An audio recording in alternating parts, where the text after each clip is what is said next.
안녕하세요, 전효지입니다.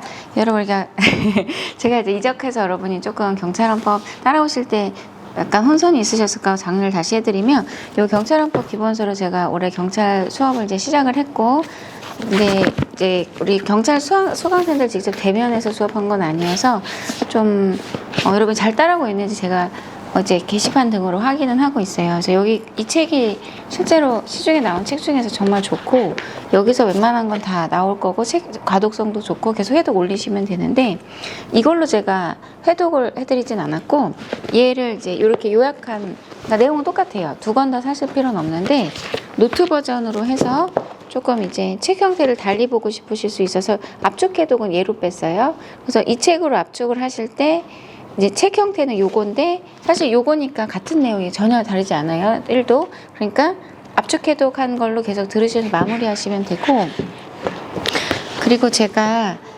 아마 작년에 7급 강의로 해놨을 건데, 요걸로 제가 한번 파이널 달려준 게 있어요. 그래서 요거로 파이널 달린 거는 꼭 지금 활용하시는 게 좋고, 제가 이제 헌법은 판례가 변화 속도가 되게 빨라요. 얼마 전에 명절 때 1월 말에 제가 그 헌법 최신 판례 특강 1월 31일에 했는데, 또 답이 많이 바뀌었어요. 그래서 저도 간지 껴놓고 매일 이제 외우거든요. 그러니까 요거 이제 제가 메가스터디에서 최신 판례로 무료 특강이 이제 올라가 있거든요. 그래서 요거까지 활용을 해주셔야 돼요. 그러니까 이거는 여러분만 그런 게 아니라 모든 헌법 시험이 다 이렇거든요. 자기가 공부해온 책들이 이렇게 있고, 그리고 파이널까지도 있어도 최신 판례에서 답을 다 바꿔버려요. 그래서 꼭 최신 판례 강의가 지금 급하고, 순서대로 이렇게 들으셨을 때 얘랑 얘는 같은 버전이지만 이제 보여드릴게요. 이걸로 아마 시작을 하셨을 거고, 이거 듣고 제가 지금 하고 있죠. 이거 제가 이제 기출 천재라고 해서 했지만 거기 앞부분까지가 700제거든요. 근데 그거 할 때 제가 이제 단권화를 좀 보여드리려고 그 메가스터디에서 기출 천재랑 거기 이제 통치구조까지 들어가니까, 그리고 이제 압축해독 해드리고 있는데, 거기 책이 이제 걔네는 심화 올인원이어서 그 책까지는 필요가 없고, 경찰은 요 기출문제 해설하는 것만 거기서 좀 활용하시면 될 것 같아요. 그리고 이제 여러분 압축은 사실 제가 미리 해놓은 거죠. 그래서 이걸로 압축해도 계속 돌리시면 책을 안 바꿔도 그 앞에 책이 압축이 되어 있는 상태고, 책은 오히려 제가 시험이 10월이다 보니까 지금 압축을 해드리는데, 여러분이 기출 새벽제 들을 때는 제가 이제 그 심화 올인원 압축을 자꾸 해니까 좀 기분이 언짢으실 수도 있지만, 들어놓는 것도 나쁘진 않죠. 근데 거기서 막 최신 판례 막 선생님 뭔가 더 판례를 얘기한단 말이에요. 이 책에 있는 것보다. 그건 이제 아직은 호흡이 여러분이 거기까지 갈 필요는 없어 보이긴 하지만, 불안하시면은 요거 보시면 여기서 거의 마무리가 될 건데, 요거는 이제 제가 이전 회사에서 강의해 놓은 게 있고, 지금 요 모의고사 해설할 때도 이 책을 좀 많이 활용할 겁니다. 그리고 이제 요거 이제 최신 판례 1월 31일에 한 거, 요거 꼭 합쳐서 보셔야 돼요. 그렇지 않으면 지금 약간 문제가 생길 것 같아요. 이건 여러분만 그런 게 아니라 원래 헌법 과목이 판례가 실시간적으로 나오고, 중간중간에 기존에 자기 판례 변경을 해요, 입장을. 그거를 계속 모니터링을 해서 우리가 제일 빠른 속도로 여러분한테 드리는데, 여러분 이거 챙겨서 듣는 게 좀 필요합니다. 자, 오늘 이제 봉투 모의고사 1회 설명 들어갈게요. 여러분 지금 제가 마무리할 때 봉투 모의고사를 경찰 학생들을 위해서 따로 제작을 저희가 출판해서 했는데, 요 책 두 권은 갖고 있다고 생각할게요. 수업하면서 보충 자료로. 요 책 나와 있는 거랑 요거 이제 최신 판례, 이건 메가 공무원에서 다운받아서 보시면 되거든요. 강의 듣고 같이 이것도 진행하신다고 생각하고 수업을 하겠습니다. 들어가겠습니다. 8조 1항은 정당 설립의 자유만, 조문이 정당 설립의 자유라고 되어 있는데, 뭐 정당 활동을 하든 명칭을 쓰든 다 탈퇴하든 다 자유예요. 그래서 이런 것도 자유에 속한다. 이런 거 볼 때 저는 이제 성격 여러분도 아시지만 이거 조문집을 좀 여러분이 활용하셨으면 좋겠는데, 같이 이제 펴서 8조 1항 한번 볼까요? 히타가 조금 줄었으면 좋겠어요. 히타가. 8조 1항에 정당 설립은 자유며 이렇게 돼 있죠. 복수정당제는 보장된다. 거기와 관련된 이제 선지들을 이제 이 날개 아래다가 2013년 지방직 체급에 설명을 좀 해드렸는데, 이런 걸 이제 보실 때 같이 보시면 내용이 정리가 되실 거예요. 그 다음에 1번에 2번 지문 가면은 정당 예산 심판 받았을 때는 우리가 그 위탄 정권원 이랬을 때 위헌법률 심판, 탄핵, 정당 해산, 권한쟁의, 헌법소원 했을 때 가처분이라는 게 임시적인 조치를 취하는 건데 정당 해산에 있고 권한쟁의 가처분 조문이 있다 이렇게 수업 때 배우실 건데 여기서 그 가처분 조문을 낸 거예요. 정당해산 심판 받았을 때 직권 또는 신청 이 조문 암기입니다. 그래서 멈출 수 있다.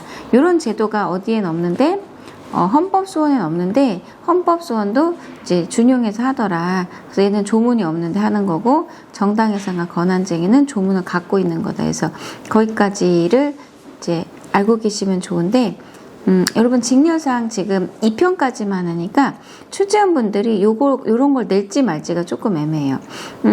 요건 통치구조 이렇게 생각하실 수도 있고 정당해산이 어차피 1편에 들어가니까 이런 실제로 이렇게 돼버릴 가능성이 있어요.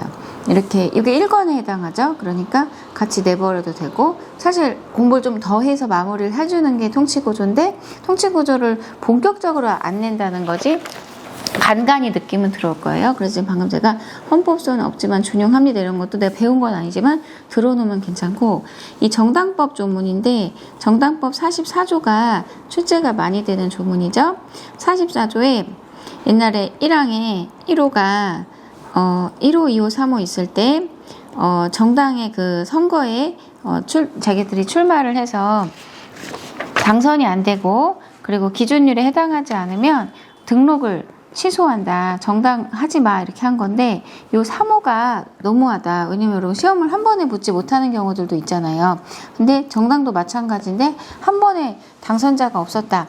그리고 뭐 지지율이 낮다고 해서 등록을 취소하는 건 지나치다라서 위헌이 나서 요 판례가 엄청 많이 나오다가 그냥 이제 심심한 거야 출제원들이. 그래서 2호로 가서 그냥 정당법을 외우고 있냐. 그래서 정당이 최근 4년간 아예 이거는 선거에 참여하지 않으면 그럼 등록 말소 조문이 있어요. 이걸 이제 우리가 잘 외우고 있진 않지만 어쨌든 최근에 이렇게 출제를 하긴 했어요.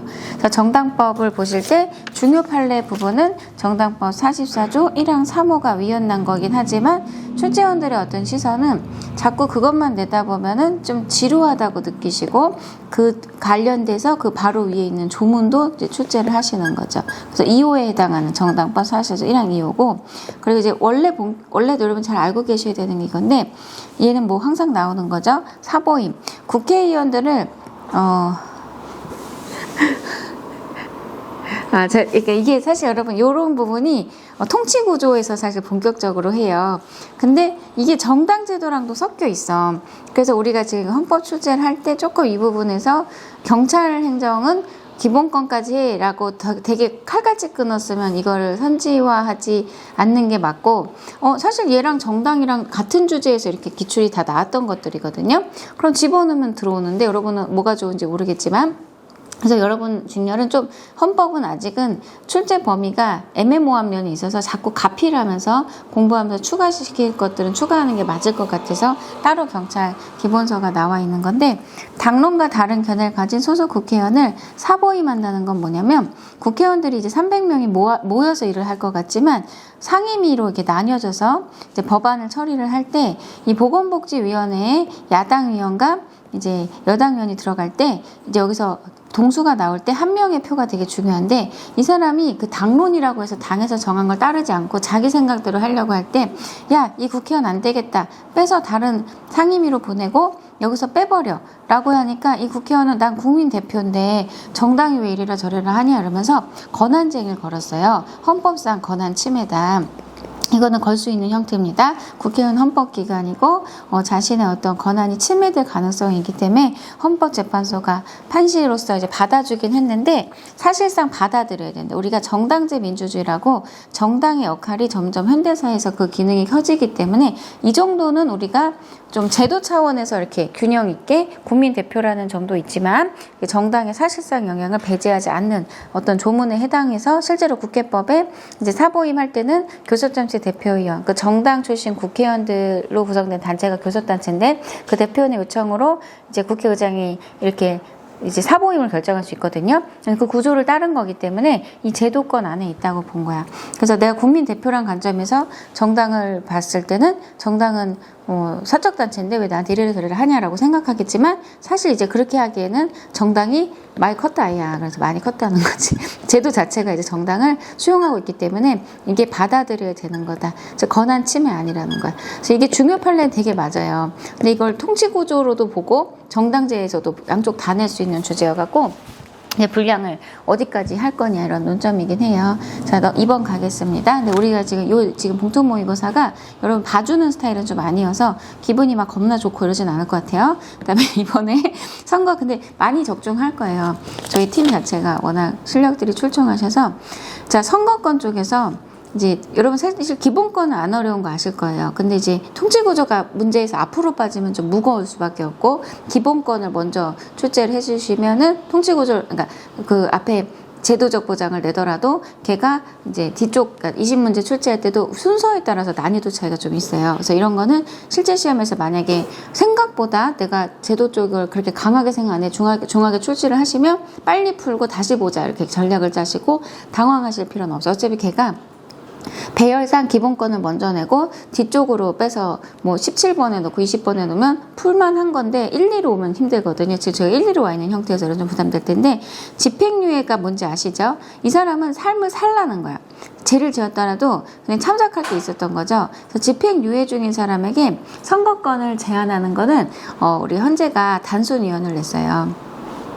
그래서 집행유예 중인 사람은 우리가 이제 그 의도 자체가 현실을 살아라 이건데 집행유예 받은 사람에게 선거권을 안 줬었거든. 공선법의 18조의 1항이 그건 선거권 침해인데 이때 같이 판시했던 게 뭐냐면 집행유예랑 수형자의 차이예요. 수형자에 대해서도 선거권 안 주는 거를 위헌성이 있다고 봤어요. 왜냐면 수형자도 다르단 말이야. 재질도 다르고 형량도 다르고 그래서 수형자는 근데 개선입법을 요구하려고 헌법 불합치했어요. 둘 다 위헌은 맞아요. 그러니까 예전 제도에서는 수형자나 집행유예 중인 사람은 선거권을 안 줬었는데 헌재가 이거는 개선입법을 요구해서 지금은 징역 1년 이상일 때만 선거권이 제한돼요. 그 밑은 이제 주는 거죠. 그러니까 이렇게 개선 입법된 것도 한 번 헌법성 들어갔는데 이렇게 나눈 건 잘했다 해서 합헌 결정하죠. 다시 예전 제도는 수형자든 집행유예자든 선거권을 안 줬어요. 이게 위헌성이 있다고 봤는데 단순위헌 내면 제도가 없어지니까 수형자는 헌부를 내렸고 집행유예를 받은 사람은 단순위헌을 내렸어요. 그래서 집행유예는 단순위헌 옛날에 이게 잠깐 유행했는데 여러분 때는 시험이 약간 이런 좀 유행 조금 전에 지나간 유행을 많이 쓸 것 같아요. 제 생각엔. 그래서 이거 좀 외울 때 어떻게 할까? 헌법 불합치 단순 집행유예 위헌 이렇게 해서 좀 글자를 어감을 좀 살리시고 그리고 이제 여기서 또 개선입법을 해서 이제 헌법 불합치하면 이제 위헌이긴 한데 국회가 고쳐라 이거죠. 그래서 국회가 징역 1년 이상이면 선거권 안 주는 걸로 입법한 건 잘했다. 그건 참 적절하다 이렇게 판시한 거예요. 그래서 논점이 사실 이렇게 3개입니다. 개선 입법 되고 나서가 있고 그 전에 논점이 있는데 이제 그 전에 논점이고 여러분 제가 출제원들은 이제 자꾸 내다보면 지루해진댔죠. 그러니까 요거를 되게 겁나 많이 내. 이번에 지금 제가 말씀드린 수형자는 헌불, 집행유예는 단순위헌, 그래서 개선 입법돼서 징역은 1년 이상 합헌 이거 겁나 내다가 출제원들이 좀 지겹다는 생각이 들어가지고 어디로 가고 있냐면 지금 공선법의 18조 1항 3호에 보면은 선거범죄 그러니까 이게 조문이 짧진 않은데 선거범죄 그러니까 이게 관련 죄명이 되게 길어요. 이걸로 100만 원 이상 벌금은 굉장히 경한 거야 사실은. 그러면 선거권이 없어요. 근데 이거를 헌재가 좀 견해가 나뉘긴 했지만 필요한 제도에서 선거권 침해는 아니라고 봤어요. 그래서 이거는 선거권 침해다라고 한 요게 틀린 건데 한 번 일로 훅 들어오니까 좀 어렵겠지만 사실 지금 여러분 직렬이 처음 헌법을 한다는 걸 제외하고는 여기까지는 이미 다 출제가 돼버렸어요. 그래서 18조 1항 3호도 지금 출제가 다 들어갔고 이건 지금 위에 있는 조문하고 또 다릅니다. 그래서 그거는 또 따로 알고 계셔야 되고 그 다음에 그래서 다시 한번 정리하면은 집행유예는 단순위헌이고 수형자는 헌법불합치고 그래서 개선입법해서 징역 1년 이상으로 수형자 나눈 건 합헌인데 이건 일반 범죄야 지금 1번은 선거 관련된 범죄면 100만 원 이상의 벌금형만 받아도 뭐 그게 집요물 이런 거 다 상관없고 오히려 아주 경한 100만 원 이상의 벌금형부터도 이제 선거권을 아예 안 줘버리는 거는 기본권 침해 아니다. 그래서 이 두 개 논점이 같은 라인업에 있고요. 그다음에 다른 쟁점으로 보시면 색깔을 바꾸는 거 지금 제가 재미 들렸어. 재외선거인으로 하여금 선거를 실시할 때마다 등록 신청 그래야죠. 왜냐면 비용이 많이 드니까 선거권 침해하지 않는다. 그래서 이렇게 제가 지금 채판을 같이 언급하는 그런데 좀 힘들 수도 있는데 이거 채판 나중에 들어보세요. 지금 안 갖고 계시면 최신 판례 순서는 뭘 먼저 해도 상관없지만 최근에 헌재가 이게 이제 최신 판례 특강에서 60페이지 했던 건데 표현이 어떻게 들어올 거냐면은 재외 투표 기간 개시일 이후에 귀국한 재외 선거인들에게 투표할 수 있는 절차를 마련하지 않은 것은 기본권 침해다. 라는 최신 판례가 들어왔어요. 그러니까 2번은 또 옛날 판례인 건데 뭐 등록해라. 왜냐면 외국에서 선거할 거니까 거기서 선거하기 위해서 내가 등록하라라는 건 선거권 침해 아닌데 이런 외국에 계시다가 국내로 들어왔을 때 첨부를 이제 서류를 해서 내가 하겠다라고 이제 투표할 수 있다라고 하려면 국내 귀국하고 나서 이제 해야 되는 시간이 있는데 이 재외투표 기간 개시일 이후에 들어왔을 때 그 사이에 이제 부진정 입법 부작위 이 사람들이 선거할 수 있는 방법을 사실 준비할 수 있는데 안 하고 있다는 거야. 법에서 정한 그 시점까지만 국내에서 반대로 이제 국내 들어와서 할 때 신고하라는 거고 국내 들어왔는데 그 기간을 놓쳤다고 해서 이제 선거권을 8일 정도의 시간이 있는데 안 주는 거는 최소 침해성에 반한다는 최신 판례 있어요. 그거 지금 제가 언급하는 게 여러분한테 좀 저도 고민인데 꼭 해야 될 것만 할게요. 지금 얘는 사실은 험불 난 거는 다른 시험은 다 될 것 같은데 이제 경찰은 또 처음이니까 시험이 출제원들이 이제 요런 최신까지는 안 가고 완전 A급 최신으로 갈 것 같아요. 저거는 정말 꼭 알아야 되는 최신은 아니고 전체적으로 올해 시험에 다뤄질 건데 어느 시험이든 어느 시험 쪽엔 가 있을 텐데 경찰 학생들은 하시는 게 좋긴 합니다. 그래도 어쩌라는 거야. 대통령 선거에 있어서 그러니까 혼자 나갔을 때 이제 여기서 선거권자 총수에 우리가 선거를 한 사람의 3분의 1 이상이어야 돼요. 유효투표라고 해서 왜 무효표 빼고 이런 표현으로 바뀌어도 안 됩니다. 그러니까 여러분 사실 여러분 시험은 제 생각에는 이 헌법 조문집에서 진짜 많이 나올 것 같아요. 제가 그냥 좀 어느 정도 난이도를 찍어본다면 여기서 거의 20문제 다 나올 것 같거든. 그러니까 여기 있는 거로 인해 제가 수업한 거 꼭 들으시고 그 다음에 여기 있는 거 제가 중간중간에 펼쳐볼 때 많이 설명 안 해도 좀 의미를 두고 보시면 좋겠어요. 예를 들면 지금 우리가 선거를 했잖아. 그러면은 제가 이런 논점에서 완전 A급들을 이쪽에다 좀 옮겨놨단 말이에요. 여기서 24조 가보면은 얘가 기본권 조항이면서도 제도로 성격을 하자, 선거는. 그러면은 24조에 제가 책을 읽어볼게요. 그러면 이제 모든 고민은 법률이 정하는 바에 의해서 선거권 갖는다 이러면 지금 설명한 게 여기 있단 말이야. 집행유예는 단순히연 수용자는 헌법불합치. 그래서 그 선지도 넣고. 그래서 개선입법돼서 1년 이상의 징역이면 이제 선거권 안 주는 거는 선거권 침해 아니다. 이렇게 됐다고. 그래서 이렇게 많이 냈던 선지를 다 여기 넣어놨으니까 여기서 조금 더 가필해서 이제 완성시켜 나가시면 좋을 것 같아요. 자, 그 다음에 3번 표현의 자유에 대한 생각을 옳지 않은 것은 문제 난이도가 좀 있습니다, 여러분. 지금 1번이 올인원 심화책엔 있는데 이제 경찰헌법 책엔 안 들어가는 건데 이게 얘도 최신 판례예요. 그러니까 우리가 좀 문제를 쉽다라고 생각해서 양을 줄이면 이렇게 출제가 좀 더 들어오는 것들은 좀 써서 공부를 좀 하셔야 됩니다.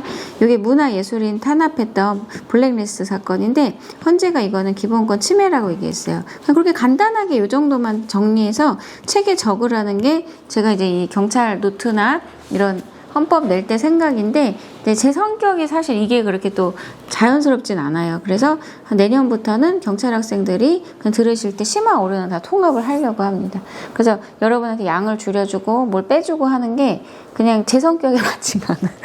여러분한테 이 책이 되게 좋은 책은 맞는데 이럴 때는 이제 논점이 더 들어오는 거 살짝 써주시면 돼요. 대부분 다 그렇게 해요. 지금 경찰 책들이 다 그렇고 저희 책이야말로 굉장히 꼼꼼한 편이고 판례량도 많은데 우리가 헌법은 조금씩 더 들어가는 부분이 있어요. 그런 걸 여러분이 스스로 써주시면 좋겠고 근데 제 성격이 그게 아니고 저는 원래 떠먹여주는 걸 좋아해서 아무튼 요거 하나 써주십시오. 책에다가. 그리고 판례 번호랑 같이 해서 여기 이제 출제가 됐을 때 딱 요 형태일 거예요. 더 들어가진 않을 거고 그리고 광고도 검열일 수 있다라는 판례들이 되게 많이 쓰였죠. 건강기능식품 관련해서도 또 의료기기 광고, 또 의사들에 대한 광고도 검열은 검열인 거다. 그래서 헌재가 싹 다 위헌낸 논점은 워낙 출제가 많이 됐고, 그런 게 여기 조문지 핵심 정리집에 다 들어가 있어요. 표현의 자유가 21조잖아. 그럼 거기서 정답 처리 제일 많이 된 것만 제가 여기다 넣은 거야. 그래서 여기 보면은 여기 중간에 26페이지 의사협회 의료관계는 검열이다. 그 와류예요. 의료기기 광고도 검열이다. 그러니까 여러분 이 책을 좀 많이 활용하셨으면 좋겠어요. 여기서 점수가 50점이어도 아마 시험에서 여러분 7, 80 나올 거예요.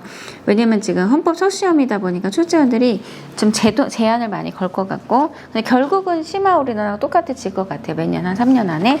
근데 여기서 일단 많이 걸러질 거라서 진짜 확신하거든요. 이거 많이 보시고, 지금 저희가 낸 문제는 좀 심화 올인원까지 커버한 학생들한테 편하고, 그냥 경찰헌법 이 책으로만 했을 때는 난이도가 좀 있어요. 그럴 때 약간 가필해서 마무리 해주시면 보완이 많이 될 거고, 심리적 안정을 취하기 위해서 모의고사 보는 거는 저는 극혐해요, 사실. 왜냐면 그게 상관이 없단 말이야. 모의고사는 모의고사지. 이 문제 안 좋다는 뜻이 아니라 내가 되게 쉬운 난이도의 모의고사 보고 기분 겁나 좋았어. 시험장에서 완전 깨져요.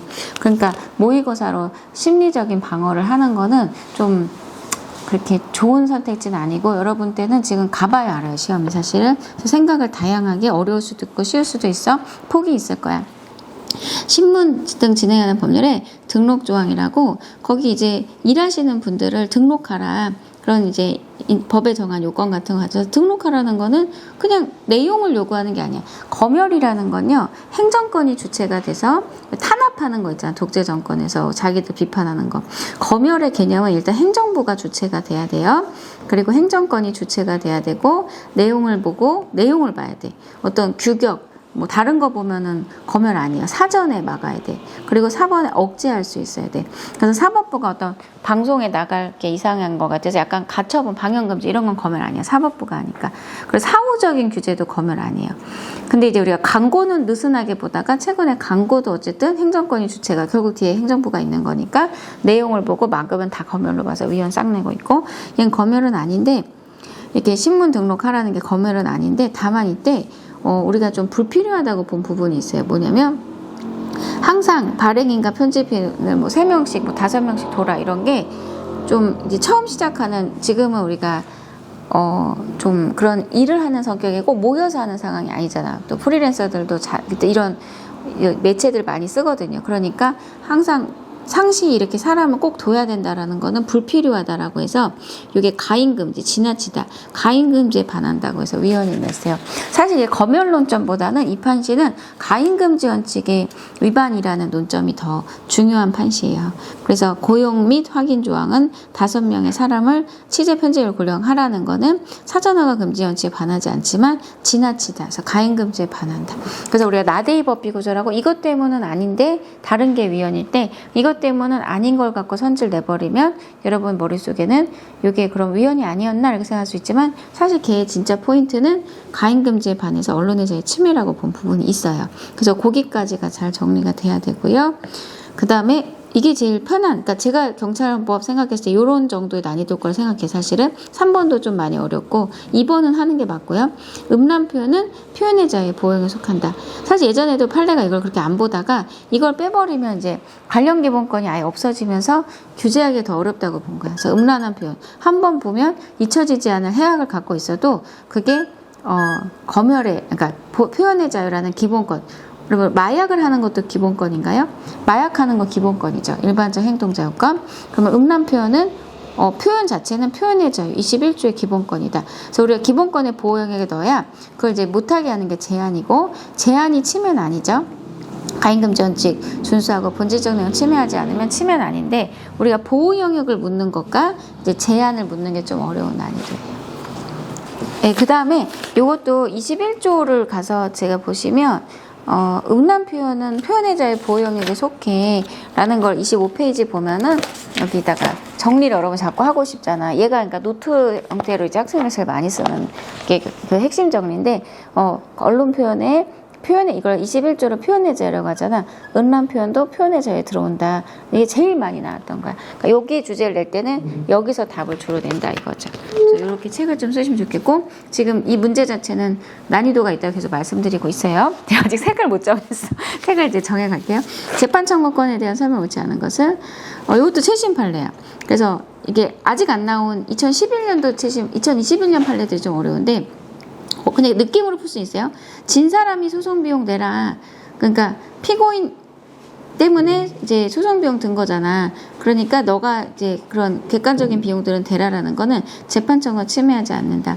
그리고 여러분 민사소송 이런 거 할 때 보면은 여기 원고 2명, 막 피고 3명 이러면은 뭐 이기고 지는도 단순하지 않고 이건 이기고 얘가 지고 막 이런 거 있잖아. 그럼 소송 비용이 되게 복잡하기 때문에 법관이 안 하고 사법보좌관이 하도록 하고, 불만이 있으면 이 절차를 거쳐서 재판을 받는 것은 재판받을 권리의 침해가 아니다. 그리고 여러분 우리가 영화에서도 재심 이런 영화들 있잖아요. 그러니까 우리가 재심이라는 거는 아주 예외적인 게, 이 사람이 억울한 면이 있을 수는 있지만 다른 재판을 해야 된단 말이에요. 판사들은 또 인력의 어떤 에너지가 한정돼 있잖아. 그래서 재심을 해서 어떤 재심할 사안이냐 아니냐는 거를 이제 열어보는 제도 자체가 너무 넓으면 다른 사건들이 좀 계속 딜레이가 될 거잖아. 근데 그 사람에 대해서는 진짜 어떤 정의의 문제일 수도 있잖아요. 우리가 법에서는 법적 안정성과 정의를 대등하게 봐요. 정의가 꼭 우월한, 항상 법적 안정성보다 높은 가치라고 보지 않아. 그러니까 이걸 어떻게 조화시키느냐의 문제는 입법자가 정할 문제다. 그래서 우리가 재심에 대한 판시들이 되게 많아요. 이런 거 왜 재심 사유 아닙니까? 이것도 재심 사유였죠. 다 안 받아주는데, 그러니까 재심 관련된 제도는 다 합헌이야. 그러니까는 이래도 되고 저래도 된다고. 그 다음에 이 소송 구조는 뭐냐면, 우리가 형사에서는 국선 변호인이 있는데, 이런 민사나 이런 사건들은 내가 어려워, 지금 잘 모르겠어. 근데 국가가 뭔가 도와줬으면 좋겠어. 그런 게 소송 구조인데, 국가의 어떤 법률 이제 정보법무공단이나 이런 그러니까 이런 법조인들을 국가가 이제 들고서 이제 공익법무관이라고 해서 군법무관으로 안 가고 군복무를 공익법무관으로 가서 이런 소송 구조 일에 이제 도움을 드리는 걸 하는 건데, 이런 제도를 쓸 수 있냐 없냐를 이제 신청을 했을 때 요거를 어떤 별도의 법원이 아니라 지금 재판부가 보는 거야. 그럼 왜냐면 지금 재판부가 이 사건을 잘 이해하고 있잖아. 근데 이 사람 입장에서는 뭔가 나에게 선입견도 있고 나를 안 좋아하고, 그러니까 다른 법원이 해줘야 되지 않냐. 근데 그렇게 하면 신속하게 진행이 안 되잖아요. 그러니까 소송 구조를 해줄지 말지를 그 원래 재판부 쪽에서 판단하는 것은 재판받을 권리 침해 아니다. 이 4번 같은 게 약간 B급 스타일로 뭉태기 치는 그러니까 특별히 강한 판례는 없고 그냥 좀 판례 양을 좀 많이 갖고서 공부해야 되는 스타일이고요. 자, 5번에 양심의 자유에 대한 설명으로 적절하지 않은 거는, 양심은 물론 당연히 시험 논점이에요. 물론 병역 거부 논점이 제일 중요한데, 내가 입영 기피했다고, 얘가 양심의 자유와 병역 의무 간의 충돌이죠. 기본권 충돌은 아니고, 국가가 이제 국방의 의무가 있단 말이야. 이거랑 나는 군복무를 안 함으로써 양심을 실현할 수 있다라고 했을 때, 이제 양심의 자유 중에서 내면에 머무르는 거는 제가 무슨 생각하는지 모르잖아요. 순간적으로 무슨 생각인지. 그러니까 마음에 있는 거는 어떻게 할 수 없는 절대적인 건데, 요거를 외부에 드러내서 이렇게 표현을 한다든지 이런 거는 또 다른 사람들하고 충돌될 수도 있잖아. 그래서 이런 거는 제한 가능성이 있는데, 우리가 뭘 한다는 관점이 양심을 실현한다는 관점이 뭐 적극적으로 뭘 하는 것도 있겠죠. 집회도 하고. 근데 안 함으로써 실현할 수도 있는 거야. 군복무를 안 함으로써. 그러니까 부작위. 안 함으로써, 나는 군복무를 안 함으로써 집총 거부, 뭐 총기 연수 이런 거 안 함으로써 사람을 살해한다고 생각을 하시잖아요. 그런 연습을 안 하는 게 내 양심을 실현하는 거야 라는 거를 법이 처벌하잖아. 그래서 그 자유를 제한받는 거죠. 제한이 꼭 치면 아닌데, 원래 헌재는 이제 이런 양심적인 걸 이유로 입영 기피하는 걸 처벌하는 것에 대해서 문제가 없다라고 봐왔죠. 근데 최근 판례에서 우리가 이제 좀 국방력이라는 게 꼭 어떤 사람이 아니다라는 이제 관점에서 우리가 이제는 대체복무제를 도입할 때가 됐다. 병역법 5조가 있어요. 병역법 5조가 병역 종류 조항인데 대체복무제가 없는 게 문제인 거다. 그래서 병역법 5조를 헌법 불합치 결정을 합니다.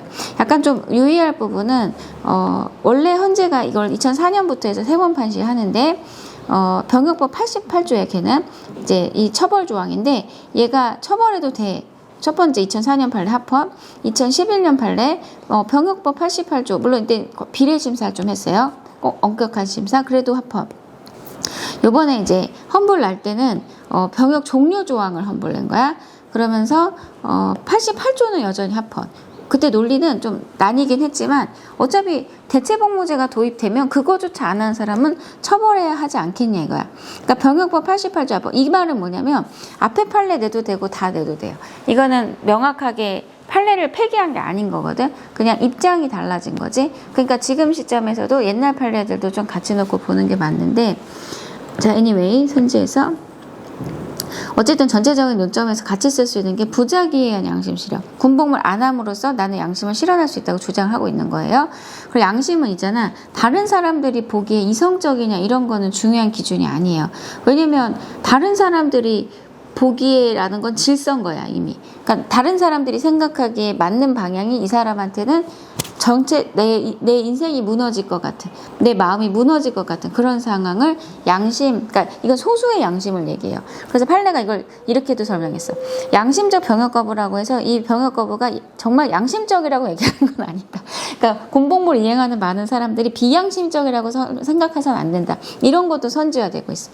그러니까 어떤 너무 큰 판례들이 있거든요. 얘는 진짜 너무 굵은 판례예요. 그래서 그렇게 너무 굵은 판례는 탄핵 사건이라든지 통진당 사건이라든지 이런 거 이 책 뒤에 넣어놔서 좀 여러 번 읽으실 수 있게 했고 얘는 그렇게까지는 안 했는데 책 자체에서 좀 길게 들어가 있을 거예요. 요게 선지가 다 발굴되거든. 그래서 보셔야 되고 그 다음에 여기서는 이제 대체복무제가 마련되지 않은 상황에서 처벌하는 것은 우리가 좀 엄격하게 심사해야 될 것이다. 그래서 이제 심사 강도를 물어본 건데 완화된 심사했던 거는 1차 판례밖에 없어요.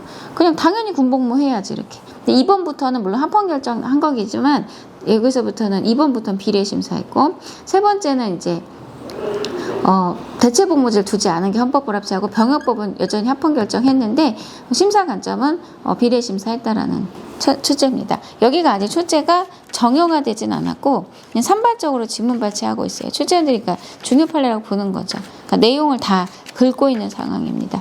우리 양심의 자유는 19조인데 여기 보면은 이제 여기다가 이제 제가 양심의 자유에서 제일 많이 요거 방금 요 선지도 여기 있고 그다음에 처벌 조항은 합헌인데 이제 5조의 병역 종료 조항이 헌법 불합치다 라고 해서 여기다 넣어놨죠.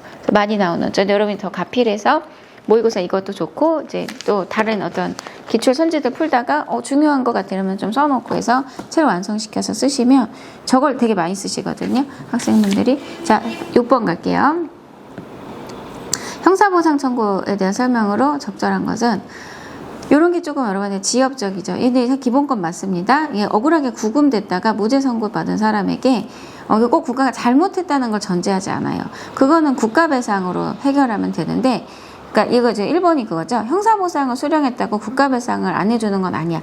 그러니까 돈의 성격이 겹쳐버리면 그건 빼고 주긴 해요. 이 관련 조문 4만까지 보면. 근데 형사보상은 어떤 형사 절차에서 어쩔 수 없이 존재하는 그런 상황들이 있단 말이야. 이 사람이 어떤 도주의 우려가 있어서 구금을 하고 이제 구속사건으로 했는데 알고 봤더니 혐의 없음이라든지 뭐 그러면은 그동안 구금됐던 것에 대해서 어쨌든 보상을 해주는 제도예요. 이게 이제 헌정사가 좀 많이 나오죠. 피고인 보상은 건국헌법 때부터 있었고 피의자 보상은 현행에 들어왔다. 여기 선지는 지금 없지만 그런 것도 정리가 체계돼 있고 그래서 국가배상은 실제 뭐 공무원 직무집행정 고의도는 과실로 그래서 예전에 뭐 국가배상조 판례 보면은 검사가 강간 사건에서 가해자로 지목된 사람의 유전자하고 일치하지 않는데도 그 중요 증거를 숨긴 사건들 그런 게 국가배상이잖아. 그래서 형사보상은 성격이 다르기 때문에 그 손해를 산정하는 방식도 달라요. 그러니까 형사보상은 금액을 정해놓는 거고 국가배상은 그 사람 입장에 따라서 손해액이 계속 바뀌어요. 이 사람이 굉장히 보수가 많은 사람인데 그런 상황에서 이제 감옥에 갔으면 손해배상은 커지는 거예요. 실제 손해를 생각하기 때문에 그래서 금액이 다르고 얘가 옛날에는 형사보상 어쨌든 돈 주는 거 아니냐 그래서 받고 꺼져라 이래갖고 불복을 못하게 했는데 그게 형사보상 청구권 침해로 받고 그러니까 불복 못하게 한 게 그리고 얘가 예전에 무죄 확정되고 나서 1년 안에 했었어야 되거든. 노래도 있죠. 벌써 1년. 1년 너무 짧다 해서 위헌난 논점. 형사보상은 그래서 좀 전형적이에요. 여기까지 힘이 잘 안 닿겠지만 그래서 불복 못하게 하는 거 위헌이고 그 다음에 1년으로 하는 것도 위헌이야. 1년 안에 행사해야 되는 거. 그래서 지금은 안날 3년, 확정된 지 5년입니다. 그래서 답이 3번이고요. 이것도 이제 형사보상 청구가 28조잖아. 그러면 이제 헌법 28조 조문을 가서 보시면 28조에 이제 여기다가 소개를 해놨단 말이야. 28조 피의자 보상은 현행에 들어왔다. 건국은 이제 피고인은 건국 때부터 있었다. 무죄 판결 확정될 때부터 1년은 위헌. 이게 제일 많이 나왔다고. 관련해서 응용할 것들 좀 보여주는데 얘는 좀 어려운 걸 보여주네요. 형사보상 아까 다시 어려운 게 아니라 좀 어려운 것도 있는데 28조 아까 보시면 여기서 형사보상 청구에다가 제가 지금 설명드린 거 다 넣어놨다. 피의자 보상은 현행에 들어갔고 피고인은 건국에 들어갔고 1년 내해라는 건 위헌이고 그 다음에 안날 3년, 있을 날 5년 넣어놨고 여기 밑에 불복 못하도록 한 거는 재판청구 침해다 이렇게 해서 다 넣어놨단 말이야. 논점이 조금 더 있긴 하지만 자 7번 1번은 여기서 원래 조문이 어떻게 되냐면 예비 후보자로 내가 이제 나갈 때는 원래 후보자가 내야 되는 기탁금 돈의 20%를 내요. 이걸 언제 반환해 주냐면 당내 경선에서 탈락하면 사망했을 때랑 그래서 당내 경선은 정당에서 누구를 이제 후보로 밀 거냐를 경선하는 거잖아.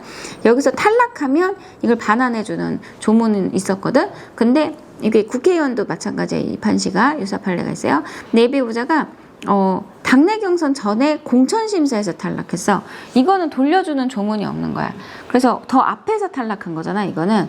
그러니까 이게 당내 경선에서 탈락한 걸 돌려준다면, 뭐죠? 그 전에 아예 너는 우리가 공천을 안 할래. 거기서부터도 반환 사유여야 된다는 거야. 그걸 반환해주지 않으면 재산권 침해다. A급 판례고, 이제 직렬상 헌법 원래 내는 직렬들은 다 낼 거예요, 이 논점은. 근데 이제 우리가 경찰헌법은 어디까지 출제원이 양보할 거냐 이게 좀 남아있죠. 근데 그거는 계속 기대하면 안 되고 올해만 한번 기대해 볼 만한 겁니다. 요게 국무원 9급에 냈어요. 작년에 행정법으로. 요게 사실은 헌재결로 제가 중요 판례여서 그냥 환매라는 그 약간 개념을 행정법도 배우니까 소개를 했는데 나와가지고 막 학생들 대박나고 막 전효진 영웅되고 막 그랬다고 하던데 이게 환매건이라고 공익사업으로 땅을 수행해 놓고 안 쓰는 거야. 그러면 10년 동안 10년 내가 이걸 되찾아오는 게 환매 다시 사오는 권리인데 이게 기간이 조문이 좀 여러 개긴 하지만 일단 10년이라고 했을 때 10년이 도가되는 상황이 다양하다 이거야. 그래서 입법 목적은 정당하고 너무 시간 끌면 안 되니까 그리고 수단도 이제 시간 제한을 거는 것도 맞는데 이 사람 입장에서 이 10년을 못 지킬 수도 있는 상황도 생길 수 있는 것을 좀 세분화해 달라고 해서 10년이라고 이리적으로 끊는 거는 재산권 침해라고 판시했어요. 그래서 환매권 행사 기간 단순하게 10년이면 안 된다고. 저거 위헌난 판례여서 헌불난 판례여서 제도 개선도 빨리 했고 이제 행정법까지 같이 하시면 아마 좀 아실 건데 헌법에서 사실 내죠. 그다음에 공무원 연금 수급권은 여러분 월급의 일정 부분을 지금 다 못 받고 있는 거잖아요. 자기 기여가 들어간 공법상 권리 중에서 돈으로 받는 권리들 중에서 내 기여가 들어가고 생존확보에 기여하면 재산권입니다. 그래서 나중에 연금 받는 거의 절반은 이제 사회적 기본권이고 절반은 재산권이에요. 그다음에 이거는 어디가 틀렸냐 그래서 될 건데 공공필요 공익사업 좁게 보죠. 재산권 개념 공법상 권리도 재산권이다. 소용사용 제한 및 그에 대한 보상은 법률로서 형식적 의미 법률에서 정해야 되고 여기서 정당한을 좀 이게 좀 지나쳐요. 왜냐면 정당한 보상의 의미가 완전 보상인데 어쨌든 조문 암기는 정당한 보상이다. 그래서 공시지가로 객관적 가치를 보상한다는 거죠. 근데 표현상 완전한이라고 해서 틀렸다. 정당한이다 이거죠. 별로 제가 안 좋아하는 8번에 옳지 않은 거. 이제 근로상권은 방금 본 것도 봐봐. 제가 자꾸 재산권 보면 23조에 여러분 여기서 재산권은 논점이 좀 커요. 그래서 재산권이냐 아니냐 이런 성격 표로 만들어서 이걸 재산권이라고 한 거 안 한 거 이런 거 넣어놨고 그 다음에 지금 23조 사망 논점에서는 경계이론 분리론 공공필요는 좁게 본다.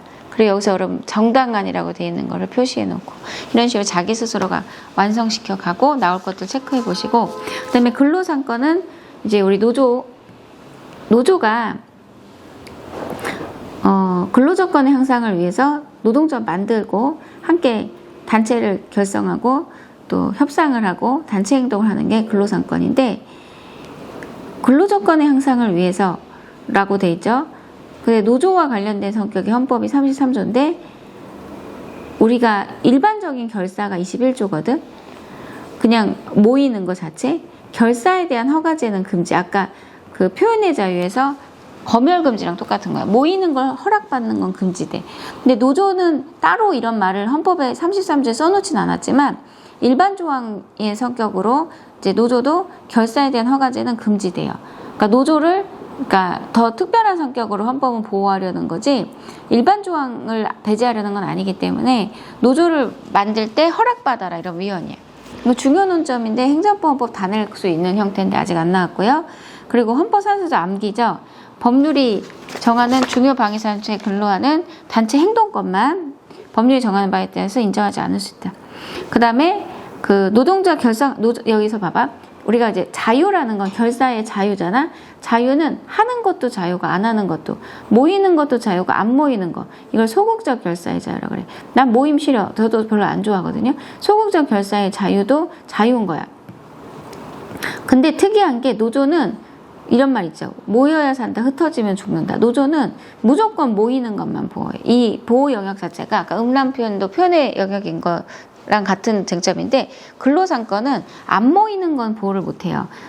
자기들이 커버를 안 한다고. 그래서 노조 결성하지 않을 거야. 이것도 기본권이긴 해. 근데 그는 21조야 성격이. 나 안 모일 거야. 안 모일 거야. 이거는 사망해서 처리를 못해요. 33조에서는 처리를 못해요.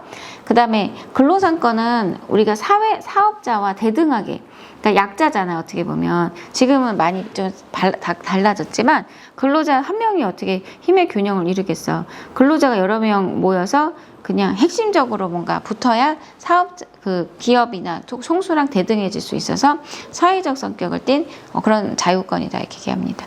요것도 그러니까 저는 사실 이게 정리해 주는 걸 좋아해요.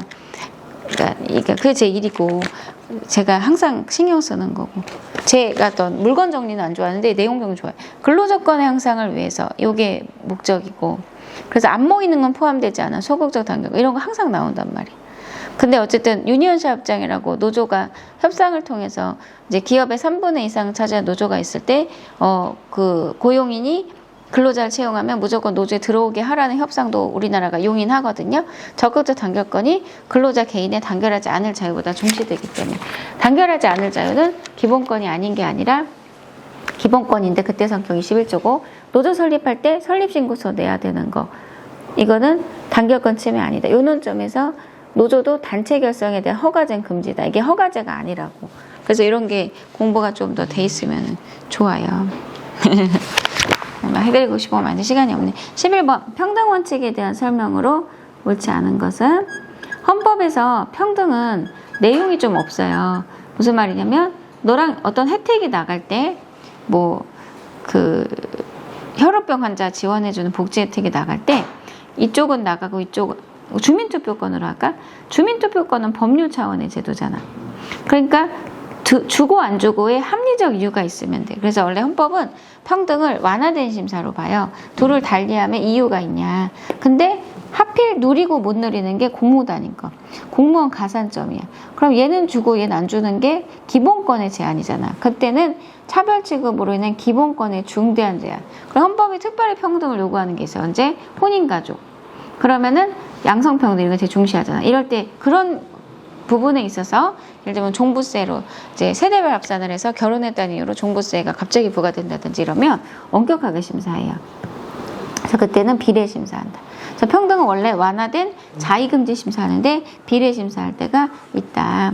자, 강제 동원된 경우가 우리나라 탄광으로 강제 동원된 분하고 뭐 저쪽 일본, 중국 멀리 사할린까지 강제 동원된 분은 좀 다 힘들었겠지만 좀 후자를 더 먼저 챙기는 게 평등권 침해 아니다.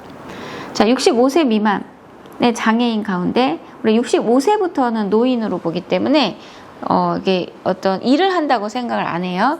근데 65세 봐봐. 65세를 기점으로 해서 노인이 되면 일을 하는 그 활동급여가 안 나가. 근데 65세 밑은 내가 장애가 있을 때 신체 장애가 있어요. 그때 내가 몸을 움직이면서 일을 해야 되는데 내가 몸을 못 움직이니까 그런 활동 보조인들이 온단 말이야. 이 금액이 굉장히 막 500만 원 가까이 나간다 그래. 국가가 이제 이 활동 지원을 하러 나가시는 분한테 줘야 되는 그 급여가 되게 크다고.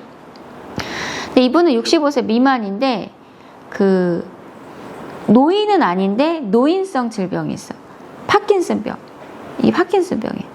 그럼 파킨슨병 걸리니까 노인으로 지금 준해서 보는 거야. 그래서 활동급여 지원을 안 해주는 거야.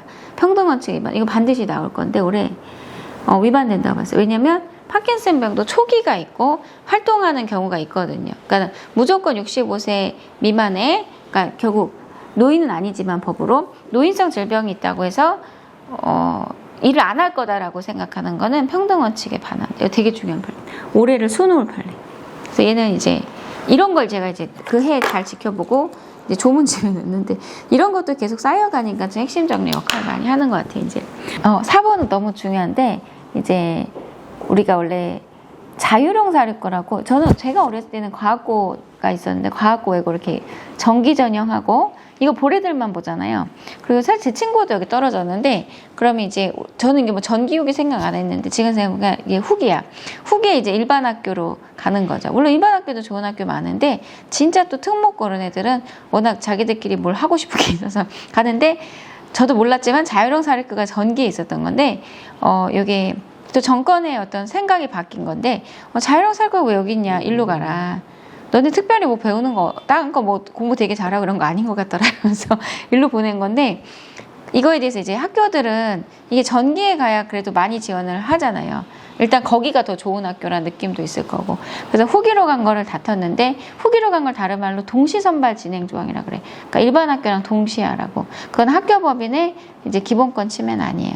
다만 이때 문제가 하나 생겼는데 뭐냐면 이때 이제 1지망, 2지망 이렇게 할 때 일반 학교도 지원하고 이 자율형 사립고도 지원을 해야 되는데 여기서 자율형 사립고 왔을 때 얘가 1지망 얘가 2지망 이렇게 해서 이거 떨어져 절로 가야 되는데 그걸 안 받아준 거야. 자율형 갈 거면 그냥 걔만 걸고 거기서 떨어지면 그냥 재수해. 고등학교부터 재수해야 돼. 그만큼 이제 자율형 사립고를 안 좋게 보는 거죠. 이 정권에서는 자율형 사립고에 대해서 중복 지원을 금한 거는 위헌. 그래서 중복 지원 금지는 위헌. 중복 지원이 이응이잖아. 위헌 이렇게 빼고. 동시 선발 다른 말로 뭐라고? 후기 전형. 후동 같이 해야 되는데 후기는 합헌. 이렇게 좀 후기 전형은 합헌. 그리고 완화된 심사했어요. 이거는 합리적 이유가 있다 이렇게 봤고 중복 지원은 엄격하게 심사했어요. 왜냐면 아이들 공부를 하는 건데 이렇게까지 해야 되냐 이래갖고. 자, 헌법 개정안은 매년 나오는데 제적 과반수 발의고 그다음에 국회 의결안은 30일에 국민투표 붙여 국회의원 선거권자 과반수 투표와 투표자 과반수 얻으면 그때 확정되죠. 공포로 확정되는 게 아니라. 그다음에 국회는 헌법 개정안이 공고된 60일 내에 의결하죠. 그래서 지금 답이 2번이 되고 13번 갑니다. 헌정사에 대한 설명. 우리가 20하국 때 3차 개헌 얘가 우리가 공화국하고 개헌하고 연도를 좀 외워야 돼. 정당 조항이 이때 들어와서 많이 내죠. 그 다음에 2차 개헌에서 특징은 주권에 제한, 영토 변경을 가져올 중대사항은 국민투표하도록. 이거는 지금 헌법 개정에 대한 국민투표는 아닌데 이때만 있었던 조문인데 이런 거는 헌법 개정할 때 국민투표 한번 해보자. 그래서 국민투표라는 것 자체는 이때 들어온 건 맞아요. 이게 헌법 개정에 대한 건 아니고 이때 있었던 조문인데 그냥 이 내용이 맞고 우리 왜 헌법 37조에 보면은 기본권의 본질적 내용은 침해하지 마라고 돼 있잖아. 얘가 20하고 3차 개헌 때 들어왔었어요. 이런 게 편하죠. 환경권은 8차 개헌에 들어왔다. 14번 개인정보 자유결정권에 대한 설명 옳지 않은 것은 그래서 죄송한데 복수정답이 돼버렸어요. 이거 만들 때 이게 1번에 보면은 이게 좀 어려운 논점에서 시험에 나오면 많이 틀릴 것 같은데 학생들이 답이 지금 1번하고 3번이 되고 출소 후 신고는 합헌이 맞아요. 출소하고 이제 이게 국가보안법이나 집시법에서 이제 좀 우리가 남북 대치 상황이기 때문에 이런 국가보안법 위반죄로 이제 감옥 갔다가 출소한 분들은 신고하라 이런 건 합헌인데 이분들이 이제 이사를 다녀. 근데 변동할 때 변동 신고를 안 하면 여기서 처벌을 하는데 우리가 이제 재범의 위험성이 있어야 된단 말이야. 이런 보안 저분들은. 근데 변동신고 안 했다고 해서 바로 재범의 위험성이 있는 거냐. 견해 대립은 있었는데 이게 환불이 나요. 그래서 변동신고 조항은 환불, 위헌이 나. 한마디로. 그래서 변동신고 조항은 위헌이고 출소 신고는 합헌. 이거 지금 섞여서 침해하지 않는 틀는데 실제로 이렇게 많이 복수정답 낼 가능성도 있어요. 출제원들이. 그래서 지금 헌법행정법이 좀 속도가 빨라가지고 복수정답 군무원 시험은 되게 빨리 인정해 주시더라고. 그 다음에 송수신이 완료된 요거 논점이 뭐냐면 네 거를 우리가 열어봤다라는 거를 그 수사 대상에게만 알려주고, 예를 들면 제가 수사 대상이라고 해봐. 좀 말하기 그렇다. 근데 저한테 알려주고 저랑 통화한 어떤 제 친구들, 저희 직원들한테 얘기해주면 제가 너무 좀 그렇잖아. 그래서 이웃에게 안 알려주는 건 개인정보 자격증 침해는 아닌데 좀 개선은 좀 해보자 이렇게 헌재가 언급은 했어요. 개인정보는 꼭 은밀한 것만 얘기하는 게 아니에요. 그래서 이미 공적생활에서 여러 학교 어디 나온 정보 이런 거 모으잖아. 국가가 이렇게 관리하잖아. 그런 것도 개인정보를 수집하는 거야. 이미 공적생활에서 형성된 것도 개인정보고, 그런 걸 수집하는 게 기본권 제한인데, 그럼 제한이 침해야? 침해 아니야. 제한은 그냥 제한이지. 그러니까 침해 아니고 그냥 제한이다. 수집했다 이거야. 직계혈족이 이런 거죠. 아버지가 가정폭력 있어. 이혼하고 엄마랑 이제 딸이 살아. 근데 이제 엄마가 딸 걸 열어보면 이렇게 온단 말이야. 개인정보 자격증 침해 되게 중요한 판례입니다. 이 직전 판례가 뭐였냐면은 형제들끼리 열어보는 거 안 된다. 왜냐면 이복 형제들, 이부 형제들이 좀 서로 싸우면서 서로 방해하는 경우가 있기 때문에, 그래서 함부로 가족 형제가 열어보는 것도 기본권 침해라고 봤어. 근데 똑같은 논리예요. 직계 혈족이 이렇게 무조건 열어볼 수 있도록 하는 거는 개인정보 자격증 침해다. 자, 국적은 우리가 이제 병역 그 준비역에 들어갔을 때 18세가 됐죠. 그때부터 3개월 이내에 이중 국적자들 국적 선택 안 하면 일단 대한민국 군복무부터 해라 라고 돼 있거든. 그러니까 이제 이민 가서 그 나라에 적응해 가면서 우리나라 제대로 잘 모르고 있단 말이야. 그 나라 국적으로 완전히 안 바뀌었고, 그 상태에서 여기 걸리면 그 나라에서도 뭘 못한다 그래요. 뭐 대한민국 안 들어오면 그만이겠지만, 그분들이 미국에서 예를 들면 내가 뭐 오바마 대통령이 되고 싶다 그러면은 걔네도 복수 국적이면 뭘 안 시켜주거든. 우리나라 국적을 이탈하고 싶은 건데도 18세부터 3개월 지나면 이분은 군복무를 해야지만 국적 이탈 신고를 받아주는 거야. 그럼 국적 이탈을 잘 침해한다고 해서 최신 판례로 굉장히 중요한 판례입니다. 사실 우리가 이제 군복무를 자꾸 면탈하려는 경우가 있어서 들어온 제도긴 한데, 이게 꼭 그렇지 않은 경우도 있다는 거야. 그래서 이민 교포사에서는 굉장히 말이 많았던 제도예요. 근데 이거 헌재가 드물게 이제 이런 것까지 위헌을 내줬고, 자진 취득하면 너 되게 힘들게 취득했구나. 그래서 대한민국 국적을 바로 상실. 자진 취득은 바로 상실. 그 다음에 외국인의 기하 허가 요건의 품행 단정 있죠? 이게 특허죠, 여러분. 이 기하 허가의 품행 단정은 그 상황에 맞게 쓸 수 있어서 명확성 없이 반하지 않는다고 봤고요. 이제 외국인이 이제 우리나라 국적을 취득할 때 대한민국 민법상, 우리 나이는 대한민국 민법을 기준으로 합니다. 미성년인 사람은 그냥 수반 취득할 수 있어요. 이제 와이프가 이렇게 들어오면 안 되는데 미성년인 자만 부모 국적을 붙어서 따라서 들어올 수 있어서 이걸 수반 취득이라고 합니다. 그래서 여기 이제 국적법도 조금 피곤한 주제죠. 일단 내면 냈던 거 위주 정리를 하시고, 이것도 이제 그나마 이제 여기서 중요한 것들은 1조 2항에 대한민국 그 2조 1항에 대한민국 국민이 되는 요건은 법률 정한돼서 국적법 단행주의고, 여기서 이제 중요하게 다뤘던 논점들을 지금 냈고, 여기서 여기 이 부분이에요. 두 번째 판례. 이제 신고 안 하면 군복무 해야 되는 게 국적 이탈을 잘 침해한다. 이게 이제 많이 나올 거고, 나온 선지로 또 정리해 가면 되고. 16번. 거주이전에 대한 설명을 적절한 것은 서울광장 이때 노무현 대통령 총무 행사하는데 이명박 정권에서 경찰버스로 차벽 세워서 막은 건데, 이게 거주이전의 자유 제한은 아니고 일반적 행동자유. 왜냐면 이게 거주지가 아니잖아요, 거기가. 돌아다니는 걸 막은 거를 일반적 행동자유권 제한으로 봤고, 얘는 제한이면서도 침해라고 봤어요.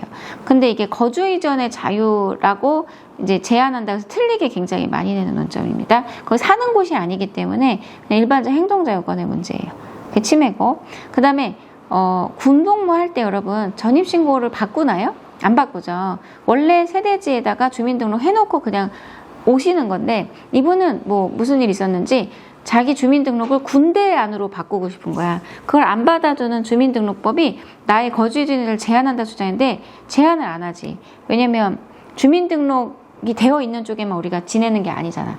그러니까 오히려 병역법 때문에 어딘가 갇혀 있다고 느낄 수는 있어도 주민등록 때문에 거주전이 제한된다. 이거는 좀 말이 안 된다 이렇게 얘기한 건데 최근에 출제가 좀 들어왔어요. 옛날 판례인데.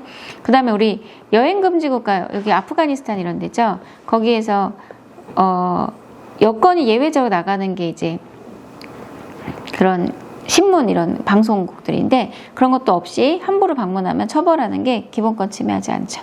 이거 최신 판례고 뭐 옛날 판례랑도 비슷하고 거주전의 자유가 내가 직업을 아무 곳에서 가질 수 있다는 건 아니다. 이게 어디서 한 말이냐면 지자체장으로 출마할 때 지금 60일이지만 이제 어쨌든 예전 법에 90일 정도 그 지역에 살아봐야 된다는 게 그분에게는 이제 거주전 자유 자기 제한이다 이렇게 주장을 하자 거주전의 자유라는 게 직업을 아무 데서나 가질 수 있다는 뜻은 아니다 이렇게 대답해 준 논점이에요. 그 다음에 교육받을 권리에서 우리가 학교를 다니잖아요. 초중고등학교. 그러면은 학교 안에서는 부모와 함께 국가가 동이고 학교 밖에서는 부모가 우위다. 그래서 조금 조심하실 게 뭐냐면 이게 안팎으로 나눠서 생각하면 학교 안에서는 부모와 국가가 동이고 학교 밖에서는 부모가 우위다 이렇게 하니까 그러니까 가해교수 그런 거 함부로 금지하지 말라는 거야. 근데 아무튼 이렇게 해버리니까 이게 왠지 드모를 이렇게 해줘야 될 것 같은 느낌이 있잖아요. 그래서 시험에 그렇게 많이 빼는 건데 맡겨준 선지지만 학교 안에서는 부모와 국가가 함께 이 말이 중요해요. 밖에서는 부모가 우위. 그게 시험 논점이고 조문집에 있어. 의무교육은 무상으로 한다고 헌법 31조에 나와 있는데 이거는 이제 필수비를 얘기하고 꼭 국가만 한다는 뜻은 아니죠. 그래서 지자체도 비용을 내야 될 수 있고 그다음에 개발사업자에게 학교용지 부담금을 좀 내라 이럴 수도 있어요. 왜 니네 개발 때문에 인구가 급증하면서 학교가 더 필요한. 그래서 반드시 100%란 뜻은 아니고 원리적인 거죠. 자, 교육받을 권리가 내가 꼭 저 학교를 가고 싶어는 뜻하지 않아. 우리 꼭 가고 싶은 학교 다 다닌 건 아니잖아. 그 다음에 이거는 좀 판례 자체는 그래도 최근 거에 가깝지만 요 관점으로 이제 최근에 나오는 건데 가해 학생은 이제 전학과 퇴학에 대해서만 재고려 다시 한번 좀 검토해 주세요를 얘기해 볼 수, 재심이 소송이 아니에요. 얘기해 볼 수 있는데 그런 게 부모의 자녀 교육권에 포함되긴 하나 무슨 말이냐면 전학과 퇴학보다 낮은 예를 들면 60일간 출석 정지 이런 거는 가해 학생 쪽에서는 재고려를 구할 수가 없어요. 그런 게 이제 자녀 교육권의 내용에 포함하나 침해는 아니라고. 일반적 행동자유권 침해도 아니고. 그래서 이 판례가 어쨌든 침해는 아니란 판례인데 부분 발췌 좀 하는 거죠. 요새 18번에 종교의 자유에 대한 설명을 옳지 않은 것은 이거 지금 어려운 그러니까 4번은 논리구조가 이 판례를 꼭 알아야 되는 게 아니라고. 그래서 제가 그 판례에서 나온 표현입니다라고 알려드리는 거고 실제는 그냥 조금 외우면 돼요. 학부모의 자녀 교육권도 기본권이고 내 아이에 대한 어떤 인생에 대해서 내가 좀 얘기해 볼 수 있는 지위도 그 내용 안에 있다 이 정도로 그냥 기본권의 보호 영역으로만 체크하시면 됩니다. 어떤 판례를 꼭 전제해서 내용을 다 이해할 필요는 없어요. 자, 종교 학교들이 많죠. 이때 예전에 우리나라가 처음에 학교가 세워질 때 국가가 이제 하질 못하고 선교사분들이 많이 하셨어요. 그래서 제가 종교 학교들이 많은데 근데 지금은 이제 국가가 시스템을 다 갖추고 있기 때문에 이게 그런 관점에서도 학교라는 점에서는 동등하기 때문에 시설의 어떤 형태 같은 거를 요구할 때는 예외가 될 수 없다. 그러니까 학교 설립 인가 이런 거 다 받아야 되죠. 종교단체가 설립한 학교 이게 기본권입니다. 이런 어떤 자기들의 학교 운영의 자유가 기본권인데 그래도 국가 공교육에 편입돼 있는 이상 어떤 제도를 지켜야 된다는 표현인데 이렇게 와이드하게 들어오는 내용은 그냥 독해 능력이에요. 사실은 이렇게 말했겠지 뭐 그런 거죠. 그다음에 종교가 이런 게 조금 생뚱맞은 느낌이 시험에 나올 때는 종교단체가 납골당을 한다면 그럼 이제 종교의 자유 문제가 된다. 근데 이제 그런 제한이 학교 근처에서 못하게 하는 게 기본권 침해가 아니라는. 납골당을 어떤 조상을 자기가 섬기려고 한다. 그럼 이제 행복추구권의 문제고, 뭐 종교단체에서 한다. 그럼 종교의 자유 문제고, 돈을 벌려고 한다. 그럼 직업의 자유 문제고, 이렇게 기본권이 다양한데 학교 근처에서 하지 마가 침해는 아니라고. 여러분 우리가 양심적 병역 거부라고 하죠. 양심이 특별해요. 종교가 특별해요. 종교가 더 특별해요. 왜냐면 양심은 비종교적인 양심, 그냥 내 신념일 수도 있거든. 종교성을 띤 양심도 있지만, 근데 얘는 특별한 기본권을 중심 잡은 게 아니라 전체를 커버하려고 해서 양심적 병역법으로 판시한 거야. 그래서 얘가 좀 우리가 특별 기본권 중심이 아닌 판례거든. 그래서 이름대로 그냥 대답하면 돼. 양심적 병역거부. 자, 19번.